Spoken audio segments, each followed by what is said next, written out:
नमस्कार प्यारे साथियों, मैं मोनू चौधरी और ज्योग्राफी की इस ऑनलाइन जर्नी में आपका हार्दिक स्वागत है। क्लास 11th की ज्योग्राफी को पढ़ते हुए हम आगे बढ़ रहे थे और क्लास 11th की ज्योग्राफी जो है उसकी भौतिक भूगोल के मूल सिद्धांत जो हमारी पुस्तक है उसको हम पढ़ रहे थे। बड़े ही शानदार और मस्त तरीके से भौतिक भूगोल के मूल सिद्धांत जो हमारी पुस्तक है उसको पढ़ते हुए हम आगे बढ़ रहे थे। इसमें 2 चैप्टर जो है हमने पूरे पढ़ लिए थे, शानदार तरीके से पढ़ लिए थे, मस्त तरीके से पढ़ लिए थे। उसके बाद हमने शुरू किया तीसरा चैप्टर जिसका नाम है पृथ्वी की उत्पत्ति और संरचना, यानी पृथ्वी किस प्रकार बनी, किस प्रकार से क्या है, पृथ्वी अंदर से कैसी है, उसकी संरचना कैसी है, सारी चीजें। उससे पहले हमने पृथ्वी को जाना, ब्रह्मांड को जाना, हमने सौर मंडल को जाना, सारी चीजें हमने जानी। अध्याय तीसरा जो है उसका आज लेक्चर जो है वो 3 है और इस लेक्चर में हम क्या देखने वाले हैं। इस लेक्चर में हम सबसे पहले देखेंगे कि भूकंप कैसे बनते हैं, यानी आज हम भूकंप के बारे में चर्चा करेंगे कि वास्तव में जो भूकंप है वो कैसे बनता है, भूकंप क्यों आता है। यानी वो पहले किंवदंतियां थी ना, आज उनका हम क्लास करने वाले हैं, उनको खत्म करने वाले हैं। जो मिथक रहस्य जिन्हें हम कहते हैं, झूठ रहस्य जिन्हें हम कहते हैं, जो झूठी झूठी बातें कही गई थी कि पृथ्वी तो जो है गाय के सींग पे टिकी हुई है, गाय ऐसे सिर हिलाती है तो पृथ्वी जो है हिल जाती है। तो ऐसी कई झूठी जो अफवाहें थी ना, उनको आज हम क्या करेंगे, उनका खंडन करेंगे कि वास्तव में वो झूठ है, ये मिथक है, ये किंवदंतियां हैं। किंवदंती मतलब झूठ होता है, मिथक मतलब झूठ होता है। तो क्या रहस्य है भूकंप के पीछे, ज्वालामुखी के पीछे, तो उन सारी चीज़ों को आज इस लेक्चर में हमें समझेंगे। वो सारी चीज़ें आज हमें जो फालतू बातें कही गई है कि पृथ्वी तो जो है नाग के सिर पे है, नाग को जो बजा लगता है ना तो पृथ्वी हिलती है और इससे भूकंप आ जाता है। तो ऐसी जो झूठें थी, ऐसे जो हमारे महान पहले जो भूगोलवेता हुए उन्होंने जो इस तरह की अफवाहें फैलाई है उनका आज हम खंडन करेंगे। वास्तव में पृथ्वी जो है उसके अंदर प्लेटें होती हैं, उसके अंदर चट्टानें होती हैं और उनमें घर्षण के कारण भूकंप जैसी स्थितियां बनती है। तो कैसे बनते हैं इसको हम समझेंगे। फिर भूकंप की तरंगों की बात करेंगे, भूकंप की तरंगें कौन कौन सी है, किस प्रकार से हैं। इसके अलावा इसी में हम देखेंगे कि भूकंप की खोज किसने की, सबसे पहले किसने बताया कि ये भूकंप होता है इस तरह से, है ना। भाई नाम तो दिया ही होगा, जैसे कि ज्वालामुखी का नाम हम पढ़ते हैं, जैसे ये भूकंप है, चलो ठीक है। तो इस भूकंप का नाम भूकंप क्यों है। जैसे ज्वालामुखी हम पढ़े हैं पिछले में, ज्वालामुखी जानते हैं सब आप, ज्वालामुखी। जैसे जवार भाटा हम पढ़े हैं। ये सारे सवाल पूछे जाते हैं एग्जाम में, थोड़ा थोड़ा और बता दूंगा मैं आपको। जैसे इसके अंदर हम तरंगे देखेंगे तो भूकंप, ज्वालामुखी, जवार भाटा, ग्रह, ठीक है ना। ये 4 चीजें बहुत महत्वपूर्ण हमने पढ़ी। सारा अब तक जो 3 लेसन में हमने पढ़ा सब कुछ इसी पे टिका हुआ था। ग्रह मतलब ब्रह्मांड ब्रह्मांड सब आ गए इसमें। सौर मंडल बोल दो इसको, पहले आपको ऐसे डाउट होता हो तो सौर मंडल, सौर मंडल। अब इसमें ना सबसे महत्वपूर्ण होता है भूकंप, लेकिन इसका मतलब ये नहीं कि ज्वालामुखी महत्वपूर्ण नहीं होती। भूकंप क्या है, पृथ्वी में कंपन, पृथ्वी में सीधा सिंपल याद रखना है, कोई ऐसे फालतू लपेड़े में नहीं पढ़ना है। पृथ्वी में कंपन, पृथ्वी में कंपन क्या है, भूकंप है, प्लेट वगैरह टकराती है। और डिटेल से इसको देखेंगे भूकंप कैसे बनते हैं।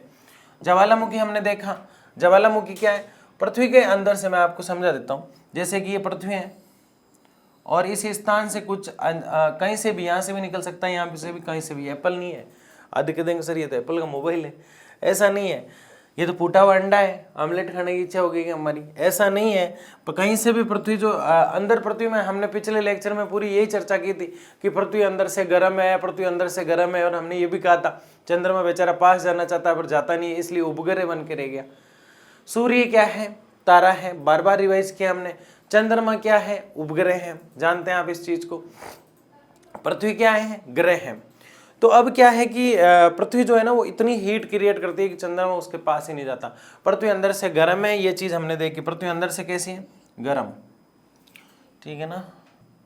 अब अंदर से पृथ्वी गर्म है तो कभी कभी इतनी हीट क्रिएट हो जाती है पृथ्वी में भी, पृथ्वी के जो बाहरी इसकी परत है, पृथ्वी की धरातलीय जो परत है, धरातल की जो परत है, इसमें क्या करती है, छेद कर देती है। छेद करके बाहर निकल जाता है, उसे हम जो लिक्विड फॉर्म होता है उसको हम मैग्मा और लावा कहते हैं।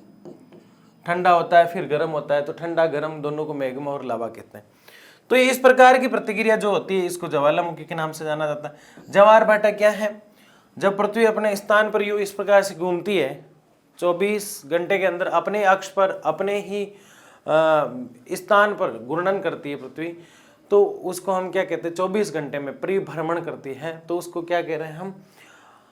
परिभ्रमण कह रहे हैं। जब वो अपने स्थान पर घूमती है तो कोई भी व्यक्ति ऐसे घूमता है तो छलक जाता है, पानी वानी जो भी होता है, तो वो छलकना क्या है? ज्वार भाटा है। अब वो छलका ऊपर की तरफ गया तो ज्वार है और वापिस आया तो भाटा है। कौन? पानी। जैसे कि मेरे एक तबेले के अंदर या कटोरी के अंदर पानी है, मैं अचानक से घूमता हूँ, पृथ्वी भी घूमती है ऐसे, तो वो पानी छलक जाता है, तो उसको कहते हैं ज्वार भाटा। उसको क्या कहते हैं? ज्वार भाटा। अब पानी ऊपर गया तो ज्वार है। क्या है? पानी ऊपर गया ज्यादा दूर तक गया तो ज्वार है। पानी वापिस आया तो भाटा है।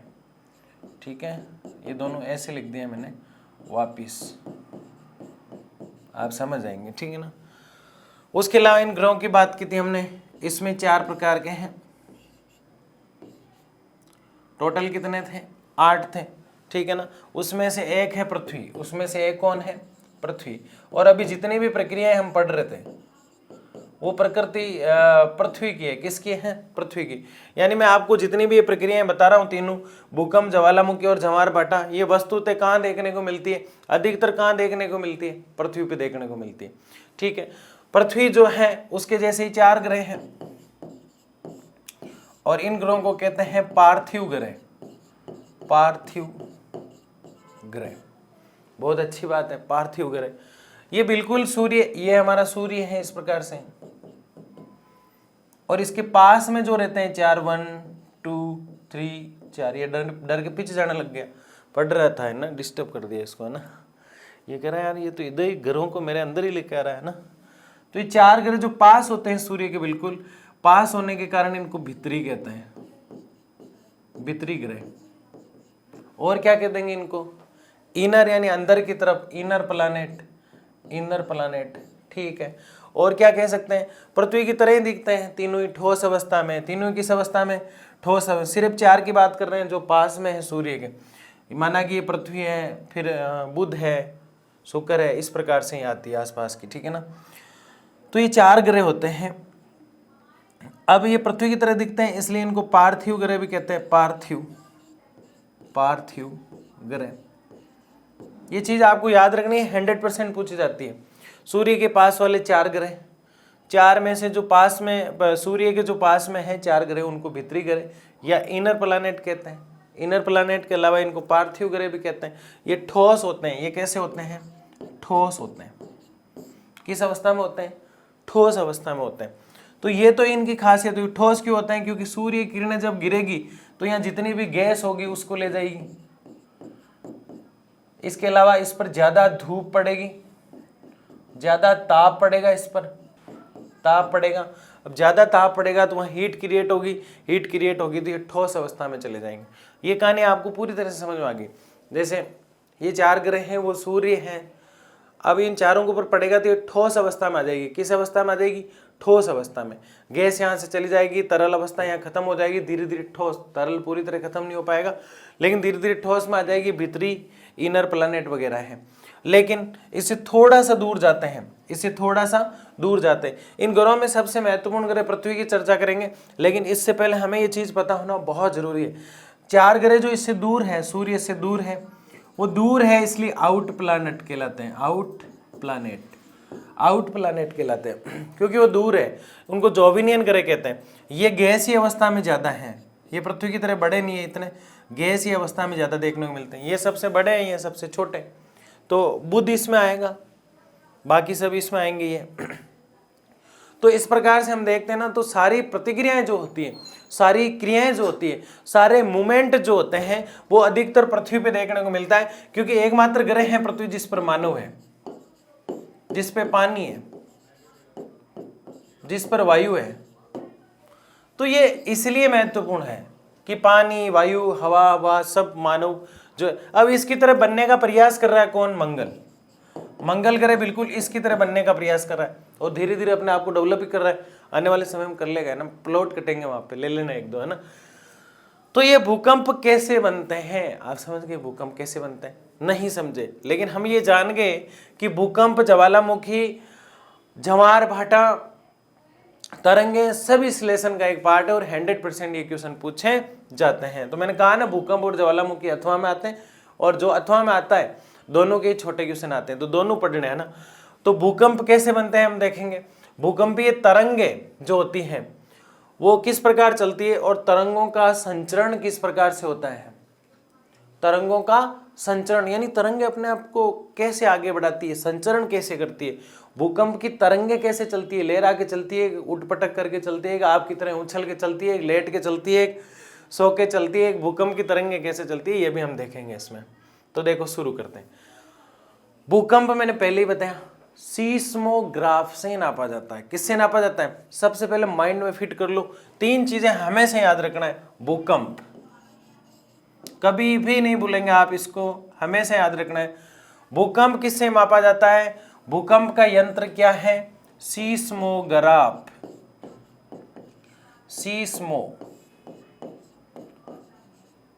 सीस्मोग्राफ भूकंप का कौन सा यंत्र है नापने का?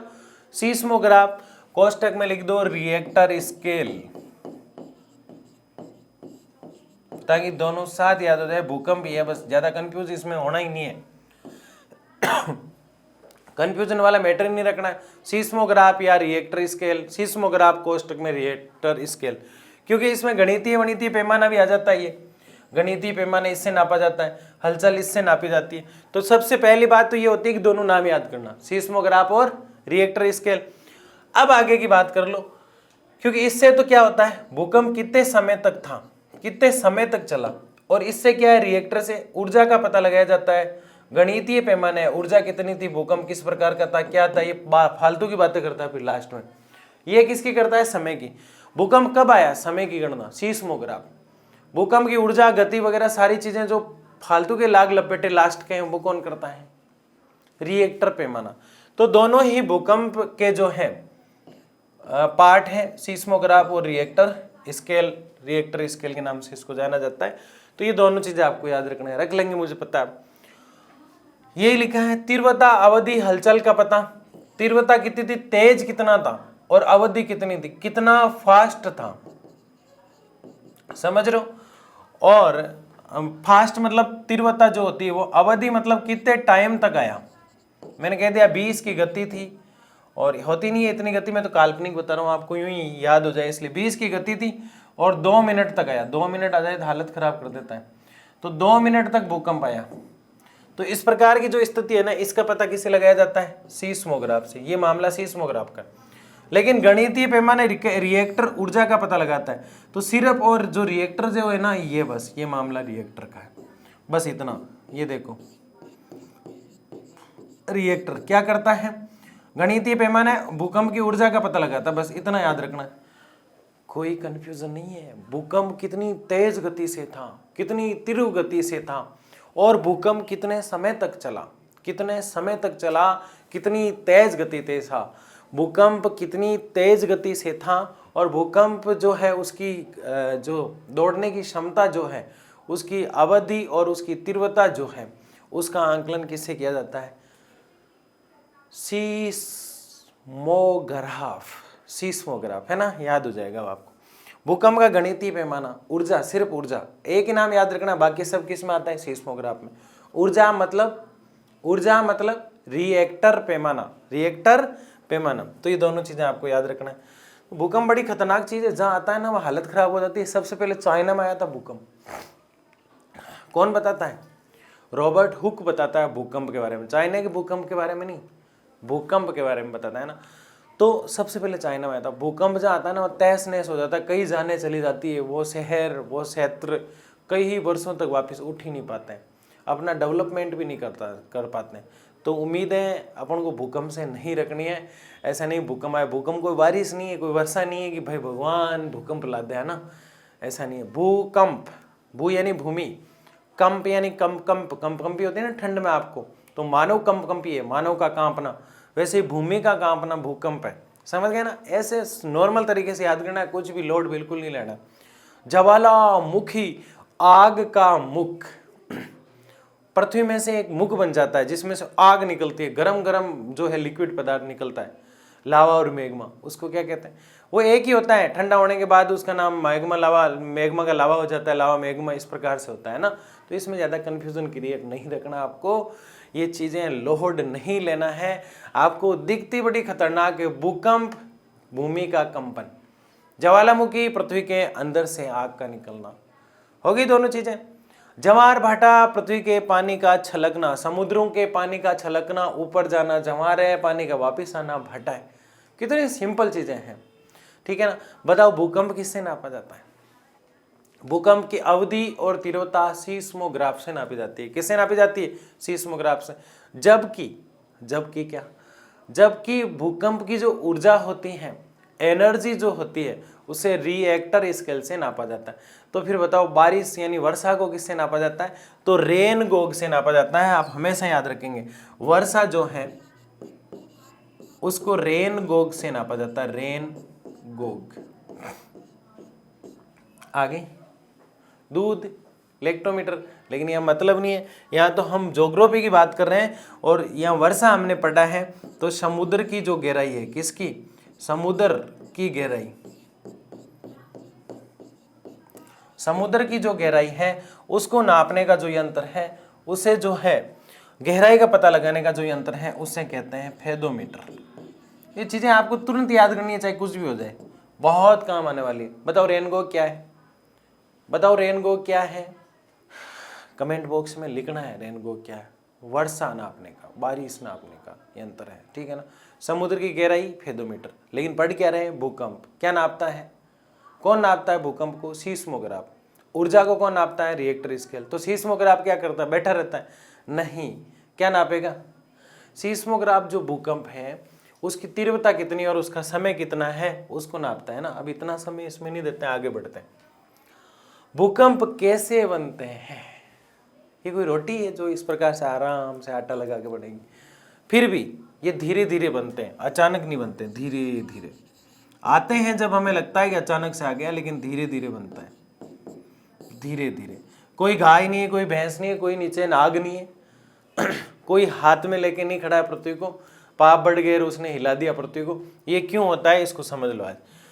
प्लेटें, आग्नेय अवसादिक आंतरिक प्लेटें थी, आग्नेय अवसादिक आंतरिक प्लेटें हमने पढ़ी। उसके अलावा शैलें होती है, क्रोड, मेटल, क्रस्ट वगैरह परतें होती है। तो जो प्लेटें होती है ना पृथ्वी की, उन प्लेटों में, जैसे ये 3 प्लेटें हम बना लेते हैं, ठीक है, ये बनी हुई है वैसे तो, लेकिन मैं और बना देता हूँ।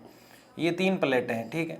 अब ये धीरे धीरे बढ़ती है प्लेटें, एक दूसरे के आसपास आती है। ये कहती है यार मैं अकेली हूँ, तू मेरे पास आ जा, मैं मैगी वैगी बना के लाई हूँ, मैं घर से पिज्जा विज्जा भी लाई हूँ, गर्म है अभी तक तो पैक था, ठीक है ना।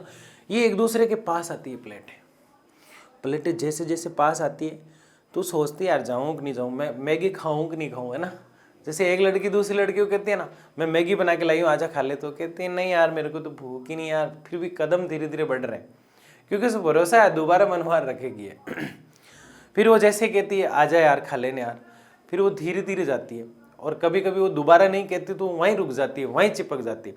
वैसे ही प्लेटें एक दूसरे के पास में जाती है और एक दूसरे के पास में जाते जाते कभी कभी ऐसा होता है कि प्लेटें आगे नहीं बढ़ पाती क्योंकि वो चिपक जाती है। क्या करती है? चिपक जाती है। देखिए धीरे धीरे चलती है लेकिन घर्षण के कारण वे अपने किनारों पर चिपक जाती है। किनारों पर तनाव पर, घर्षण पर काबू पाता है तो भूकंप आता है। कैसे हुआ? फिर से उसी उदाहरण से समझोगे आप। 2 लड़कियां हैं, एक मैगी लेके आई है या फिर चाउमीन लेके आई है, बर्गर लेके आई, उस दूसरी को कह रही है कि आप भी आ जाइए खा लीजिए। तो कहती है नहीं नहीं दीदी मैं तो खा के आई हूँ, मेरा तो पेट भरा हुआ है। लेकिन कदम, लेकिन लार, लेकिन मन जी ललचला रहा है खाने के लिए, थोड़ी थोड़ी आगे भी बढ़ रही है। तो उसको लग रहा है यार इसकी इच्छा तो है, दोबारा मनवार कर लेती हूँ, लेकिन मैं भी फॉर्मेलिटी से मनवार करती हूँ, नहीं तो ये आके बैठ जाएगी, ठीक है ना। तो दोबारा मनवार करती है कि आइए, तो फिर और जाने की कोशिश करती है। फिर वो कहती है ठीक है कोई ना, नहीं आप नहीं खाते तो मैंने तो मनवार करी, आपने खाया नहीं वो बात अलग है। मतलब इस प्रकार से वो वहीं रुक जाती है। ऐसे ही प्लेटें, कोई मैगी वैगी नहीं खाती है वहाँ पे, समझा रहा हूँ मैं आपको, है ना। तो प्लेटें आपस में पास पास आती है, किसी कारणवश वहीं चिपक जाती है। जैसे वो लड़की मनवार दोबारा से नहीं गई, उसको खाने के लिए दोबारा नहीं बुलाया तो वहीं रुक गई, वैसे ही प्लेटें वहीं चिपक जाती है, ये भी यहाँ चिपक जाती है। प्लेटें जब चलते चलते यूं पास आना चाहती है और अपने इस स्थान पर जब चिपक जाती है तो प्लेटें जोर लगाती है, दम लगाती है, हिम्मत लगाती है, और अचानक से हिम्मत के कारण एकदम से जब बढ़ती है तो पृथ्वी हिलती है। पृथ्वी में क्या आ जाता है? तनाव, घर्षण आ जाता है। जब अपने आप को वो तनाती है, अपने आप को आगे चलाने का प्रयास करती है, चट्टानें अपना दम लगाती है तो झटका फील होता है, घर्षण फील होता है, यूं झट करते। आपने देखा होगा 4 व्हीलर गाड़ी आराम से चल रही है, कोई दिक्कत नहीं है, भले कोई सी भी आपके पास है ना, फॉर्च्यूनर हो, 800 हो, अल्टो हो, थार हो, चाहे कोई सी भी हो आपके पास, ठीक है ना। हाँ, आधे लोग BMW भी लिख रहे हैं। तो वो गाड़ी चल रही है आराम से, धीरे धीरे 40-50 की स्पीड में। उधर से भी एक गाड़ी आ रही है 40-50 की स्पीड में। यहाँ तक आप समझ रहे हो, कोई दिक्कत नहीं। दोनों गाड़ियाँ 40-50 की स्पीड में चल रही है और अचानक से जो है खड्डे वड्डे कुछ ऐसे आ गए तो गाड़ी धीरे पड़ गई तो गाड़ी ऐसा माना कि पृथ्वी से चिपक गई, आगे बढ़ ही नहीं रही, खड्डे में से निकल नहीं रही। जो गति थी वो बिल्कुल कम हो गई, आगे वाले की भी गति कम हो गई, आगे उधर भी खड्डा इधर भी खड्डा, दोनों में फासला बहुत कम रहा। अब दो चीजें यहाँ घटित होगी, दोनों जो है एक्सीलेटर दबाएंगे, रेस जो है वो दबाएंगे, गियर वेयर डालेंगे और एकदम स्पीड से उठाने का प्रयास करेंगे ताकि खड्डा पार कर जाए। उधर वाला भी स्पीड से उठाने का प्रयास करेगा। अब जैसे ही दोनों स्पीड से उठाएंगे तो पृथ्वी में हलचल होगी, दोनों आपस में टकराएगी, टकराने से चट्टाने टकराने, आप दो गाड़ियां टकराती है तो क्या हालत हो जाती है, वैसे ही चट्टाने जब टकराती है, जैसे सवारियों की जो हालत हो जाती है ना, वैसे ही पृथ्वी रूपी इस गाड़ी के अंदर हम बैठे हुए, जिस उस गाड़ी में कोई सवारी बैठी है ना, वैसे इस पृथ्वी रूपी गाड़ी में हम सवारी बैठे हुए हैं। और जब ये पृथ्वी के अंदर की जो चट्टानें हैं वो टकराती है तो इसमें सारी गड़बड़ हो जाती है। तो ये कंपन, तनाव, घर्षण पर काबू पाता, भूकंप आता है। और किनारों से चिपकी हुई क्या रहती है? किनारों से चिपकी हुई चट्टानें, पृथ्वी नहीं, चट्टानें। भाई कुछ ही नहीं करना है, बिल्कुल सिंपल चीज है, दोनों चीजें हैं, धीरे धीरे चल रही है, चिपक गई तो एकदम से उसको दबाओगे तो दोनों टकराएगी तो भूकंप, और एकदम झटका मारेगी तो भूकंप। कुल मिला के है भूकंप का भूकंप भी, समझ गए ना। आगे बढ़ते हैं। रॉबर्ट हुक, भूकंप की खोज किसने की? भूकंप की खोज किसने की? भाई ये रॉबर्ट हुक नहीं होता तो आज ये फालतू का दुख नहीं होता, भूकंप नहीं पड़ना पड़ता है ना, आगे या कोई धरती हिली है, चलो खत्म टॉपिक, है ना। लेकिन रॉबर्ट हुक ने बहुत कुछ जानकारी दी। भूकंप भूमि की गति से जुड़े होते हैं, बिल्कुल जुड़े होते हैं, ये तो हम पहले से जानते हैं, पहले से नहीं जानते हैं ना हम। हमारे ये जो पीपीटी पहले आने से इसका मतलब ये नहीं कि हम रॉबर्ट हुक से पहले ही जानते हैं, नहीं। रॉबर्ट हुक ने बताया लेकिन वो पीछे बता दिया, हमने पीछे पूरी कहानी पढ़ ली। अब रॉबर्ट हुक आया था कि आपको समझ में आ जाए।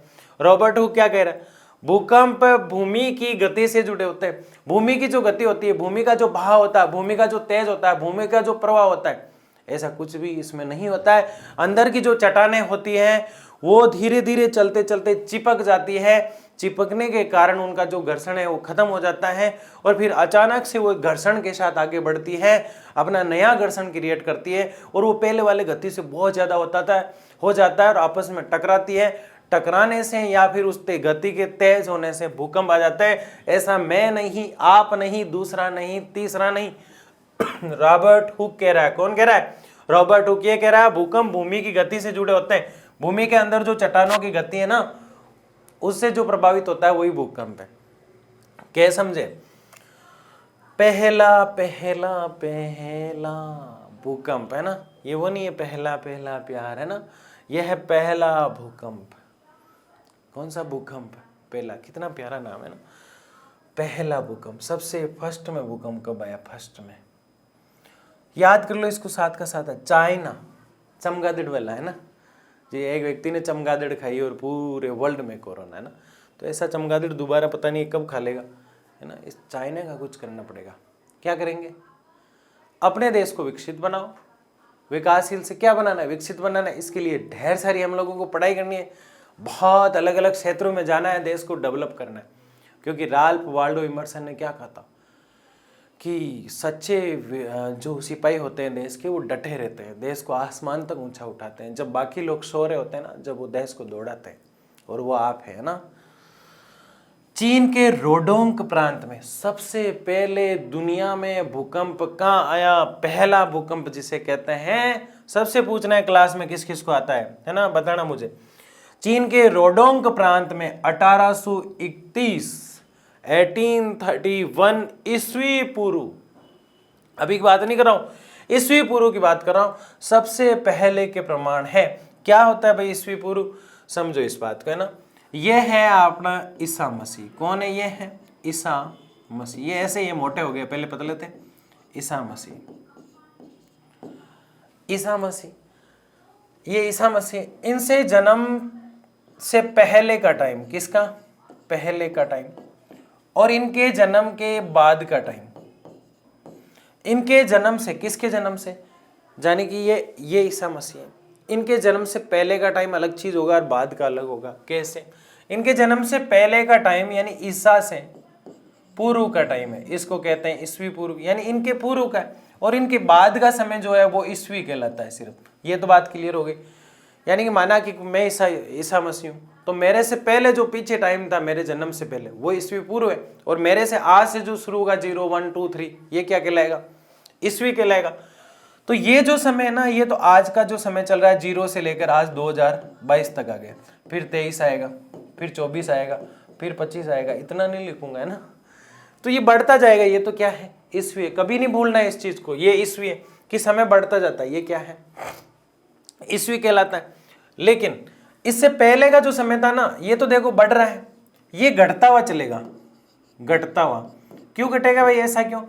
क्योंकि जैसे मान लो कि इसमें थोड़ा आप ध्यान से समझना, ये मैंने लिखो 2350 से 1750, इसमें क्या आ गया? 2350 से 1750 का जो समय लिखा, इसमें आपने सिंधु घाटी का नाम सुना है, उसका समय था ये सिंधु घाटी। फिर 1500 से लेकर, ये ईस्वी पूर्व है सारा मैं लिख रहा हूं जो ईस्वी पूर्व। आप देखेंगे अभी 0 पर आ जाएगा, फिर 1 2 3 शुरू हो जाएगा, क्योंकि ये पीछे चलता है, घटते हुए क्रम में चलता है, ये बढ़ते हुए क्रम में चलता है। इस चीज को क्लियर करना चाहे कुछ भी हो जाए। आज 600 ईस्वी पूर्व है, ये वेदों का समय था, जो वेद लिखे गए थे, वैदिक युग। फिर ऐसे करते करते करते करते 600 से 500 आएगा, 500 से 400 200, फिर ऐसे करते करते 0 आएगा, और 0 से फिर 1 आते ही क्या हो जाएगा? ये बैक आ रहा है समय। आप देखो 2350 से 1750 आया, 1750 से 1500 आया, 1500 से 600 आया। ऐसा मतलब ये नहीं कि 1750 से सीधा ही 1500 आ गया। ये तो मैं आपको एक डिवाइडेशन बता रहा हूँ कि इतिहास में पढ़ते हैं तो ये सन देखने को मिलते हैं। जैसे आप बौद्ध पढ़ते हो, जैन धर्म पढ़ते हो, ये सब ईस्वी पूर्व की चीजें आ जाती है। तो ये चीजें, ये मामला रहता है ईस्वी पूर्व का। फिर देख लो एक बार, ये हम मोटी मोटी चीज को वापस देख रहे हैं जो वास्तव में समझ नहीं है। ये ईसा मसीह है ना, थोड़ा पेट वेट आ गया इनके। ये समय और ये समय, वहां जो देखा उस चीज को नहीं देख रहे, सिर्फ इतना देख रहे हैं। ये जो समय है ना, इसका समय जो है घटता है। जैसे 20 है तो फिर 19 आएगा, फिर 18 आएगा, फिर 17 आएगा, और ऐसे करते करते 0 हो जाएगा। क्या हो जाएगा? 0। और जैसे ही 0 हो जाएगा फिर प्लस में शुरू हो जाएगा। प्लस में शुरू होकर क्या होगा? 1 आएगा, 2 आएगा, 3 आएगा, और ऐसे करते करते 2022 आ गया। तो ये जो ये बढ़ रहा है, ये बढ़ता है।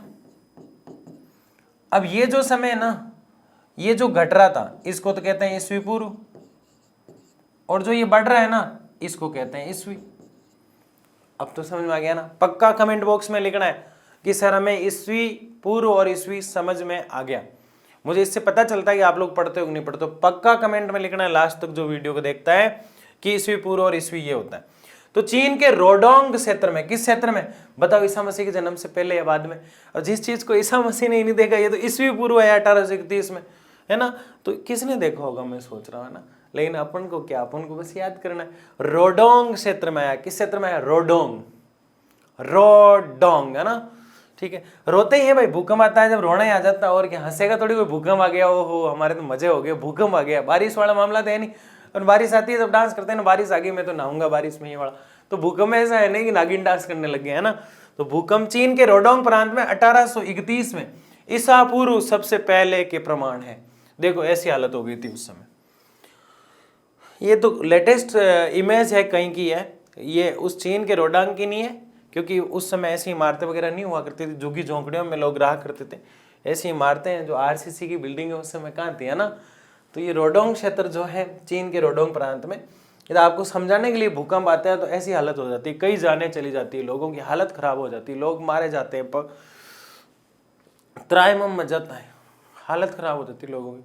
भूकंप कभी नहीं आना चाहिए। हमारा देश भूकंप से बहुत कम शिकार, भूकंप की नज़र से बहुत कम हम शिकार हुए हैं, यानी हमारा देश सुरक्षित है इस मामले में। हमारे देश में सिर्फ अकाल जो है हम पे भारी पड़ रहा है, और अकाल हमें किसी में पड़ना पड़ता है, ज्योग्राफी में, है ना। हमारे यहाँ ज्वालामुखी भी कम होती है, कोई ज़्यादा बड़ी बात नहीं होती है ना। तो सबसे पहले ये भूकंप है, आगे देखते हैं भूकंप कब आता है। भूकंप का क्या यार, कभी आ सकता है, पूछ रहा है कब आता है ना, फिर भी कोई कारण तो होगा यार, देख लेते हैं ना। पृथ्वी के स्थल मंडल में ऊर्जा के अचानक मुक्त हो जाने के कारण, वो जो चट्टानें थी ना, ये चट्टान और ये चट्टान और ये चट्टान, ठीक है ना। अब इनमें अचानक से ऊर्जा मुक्त क्यों हुई? क्योंकि ये धीरे धीरे धीरे धीरे गति कर रही थी। कैसे कर रही थी? धीरे धीरे गति कर रही थी। अब धीरे धीरे गति करते करते क्या हुआ? धीरे धीरे ये गति कर रही थी, धीरे धीरे गति करते करते ये रुक गई। क्या हो गया भाई? रुक गई। क्या खत्म हो गई? अचानक मुक्त हो जाने से ऊर्जा जो है वो क्या हो गई? खत्म हो गई। अब इसका मतलब ये नहीं कि दोबारा नहीं आई। अब ये जो है ना, अचानक से कहीं ऊर्जा का इनको स्रोत मिलता है या फिर धीरे धीरे घर्षण करती है। क्या करती है? घर्षण। इनमें धीरे धीरे जो घर्षण था ना, वो किसी कारणवश अचानक से इनकी गति जो है वो ये बढ़ाने का प्रयास करती है। ये भी स्पीड बढ़ाती है, ये भी स्पीड बढ़ाती है, और ये पीछे चली जाती है ना। देखो, आपको पता चल गया खत्म होने वाला है ना। आधे लोग तो खुश हो जाते हैं, हाँ अच्छा एक स्लाइड बची है, मजे आ गए आज तो, है ना। ऐसा नहीं है। ये जो है और ये जो है आपस में टकराती है तीनों, और टकराती है तो ऊर्जा उत्पन्न दोबारा हो जाती है। तरंगे, भूकंप के झटके कभी कभी इतने विनाशकारी होते हैं, कई जाने चली जाती है, हम जानते हैं ना। तरंगे क्या है? तरंगे 2-3 प्रकार की होती है, जिसमें महत्वपूर्ण होती है पी और एस, भूकंप की तरंगे। अब ये जो होती है ना, इनके अंदर यूं तरंगे गुजरती है, एक चट्टान में से जाती है, कोई 2 में से जाती है, कोई 3 में से जाती है। इनको डिटेल से हम अगले लेक्चर में देखेंगे, आपको अगला लेक्चर भी देखना है। तो भूकंप की जो तरंगे है ना, वो 2 प्रकार की होती है। एक तो भूगर्भ के अंदर, ये पृथ्वी है, एक तो इसके अंदर होगी, वो तो है भूगर्भ के अंदर, भूगर्भ के अंदर, भूगर्भी कह दो कोई फर्क नहीं पड़ता है। पृथ्वी के पेट के अंदर, पृथ्वी के गर्भ के अंदर, पृथ्वी के अंदर बेचारी कितनी दुखी होती होगी, पृथ्वी अंदर से गर्म है और वहां रहती है भूगर्भिक। भूकंपीय तरंगे 2 प्रकार की होती है, एक तो पृथ्वी के पेट में चला करती है। किस में चला करती है? पृथ्वी के पेट में चला करती है। एक पृथ्वी के बाहर यहाँ चला करती है, तो ये कोई खास नहीं होती है ना। ये जो बाहर चलती है ना, ये देखो 2, 1 और 2। सबसे पहले ये याद रखे भूकंपीय तरंगे कितनी है? भूगर्भिक और धरातलीय। अब ये देखेंगे भूगर्भिक तरंगे जो है वो कितने प्रकार की है। तो एक तो होती है पी और एक होती है एस। पी जो होती है वो प्राइमरी है, और एस जो होती है वो देती है सेकेंडरी। इसमें ज्यादा लोड नहीं लेना। पी से प्राथमिक कैसे बना? आप ये सोच रहे हैं पी से प्राथमिक तो आपने बना लिया, लेकिन आप सोच रहे एस से द्वितीय कैसे बना? डी से द्वितीय बनता है, ए से सेकेंडरी बनता है, और सेकेंडरी से द्वितीय बनता है, तो द्वितीयक होती है। और पी से प्राइमरी होती है, तो ये प्रथम नहीं है, प्राथमिक वाला प्राइमरी है ना। तो पी तरंगे और एस तरंगे। अगले में हम पूरी चीज को देखेंगे कि एस तरंग किधर से गुजरती है, आग्नेय अवसादित कांतरी चट्टानें किस प्रकार से काम करती है, क्रोड मेटल क्रस्ट में से कौन सी जो है तरंग जाती है, इस चीजों को हम देखेंगे। तो पी एस है भूगर्भ और धरातलीय जो है, इसको हम देखेंगे। और देखेंगे क्या भूगर्भिक तरंगे और धरातलीय तरंगे 2 प्रकार की होती है। भूगर्भिक और पी और एस तरंगे जो होती है वो भूगर्भिक तरंगों का पार्ट है, ये हमने देखा। भूकंप लेखी से या इसके आरेख से तरंगों की दिशा का पता लगाया जाता है। भूकंप लेखी जो यंत्र होता है ना, उसे तरंगों की दिशा किस तरफ थी इसका पता लगाया जाता है।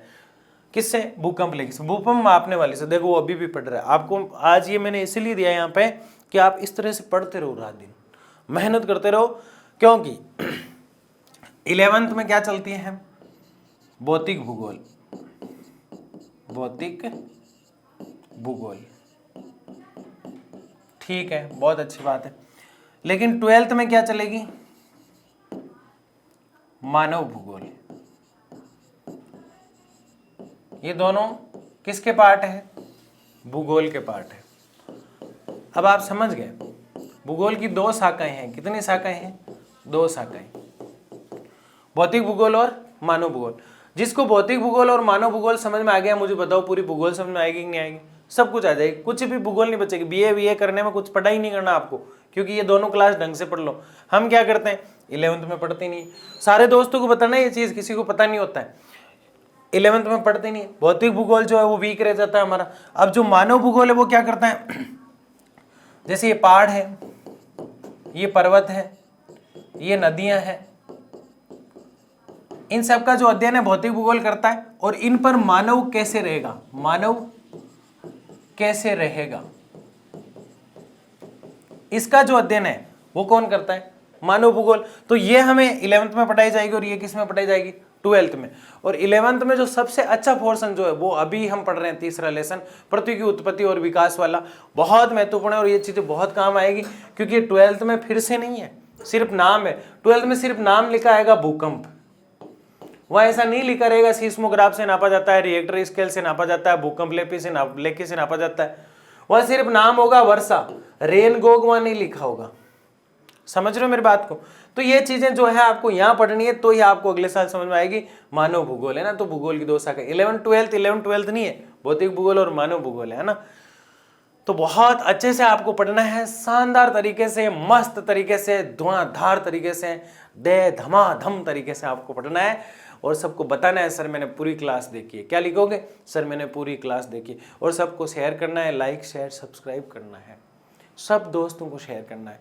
इससे मुझे हिम्मत मिलती है कि वास्तव में बच्चे पढ़ रहे हैं, मेरी मेहनत के पीछे बच्चे मेहनत कर रहे हैं, यह आपकी ड्यूटी है। समझ गए ना बात को? बहुत बहुत धन्यवाद आप सब।